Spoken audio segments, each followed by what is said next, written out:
महानगरपालिका अधिकाऱ्यांनी काहींना नोटीस आणि काहींना मुंबई बोलवत आहे. नेमकं काय तुमचं? महानगरपालिका चंद्रपूरच्या आज अनुसूचित जाती जनजाती आयोगाचा उपाध्यक्ष नात्याने आढावा घेताना अनेक पद्धतीच्या त्रुट्या, कार्यालयीन त्रुट्याच निवड नाही तर चुका केल्याचं आणि हेतुपुरस्सर केल्याचं मला आढळलेलं आहे. चंद्रपूर महानगरपालिकेच्या आयुक्तांना या सर्व विषयाच्या अनुषंगाने स्पष्टीकरणासह अनुसूचित जाती जनजाती आयोगाच्या कार्यालयामध्ये मुंबईला मी बोलावणा धाडलेली आहे.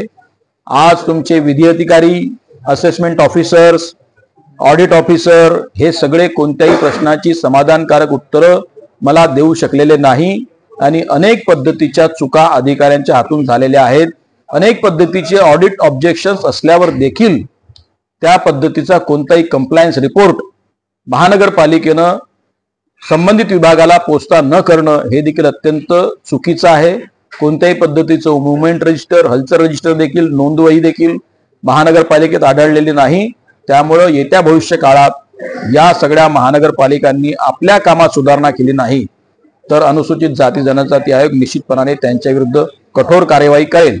त्याचप्रमाणे जिल्हा परिषद चंद्रपूर येथे अनुसूचित जाती जनजातीच्या साठी मूक, बधीर, अस्थिव्यंग, अंध या विद्यार्थ्यांसाठी जवळपास 10 शाळा आहेत आणि विना अनुदानित अशा 6 शाळा आहेत. या शाळांमध्ये खर्च करण्यात आलेला निधी त्याच्या संदर्भाने देखील आत्ता प्राथमिक दृष्ट्या बराच संशय त्या निधी खर्च करण्यामध्ये अनुसूचित जाती जनजाती आयोगाच्या आजच्या आढावा बैठकीमध्ये दिसून आलेला आहे. या संदर्भात देखील त्यांना मी स्पष्टीकरण मागितलेलं आहे आणि निश्चितपणे त्यांनी मुंबईच्या अनुसूचित जाती जनजाती आयोगाच्या वरळी येथील कार्यालयामध्ये आपल्या स्पष्टीकरणासह आणि शपथपत्रासह पुढच्या 15 कार्यालयीन कामकाजाच्या दिवसामध्ये हजर व्हायचं आहे. धन्यवाद.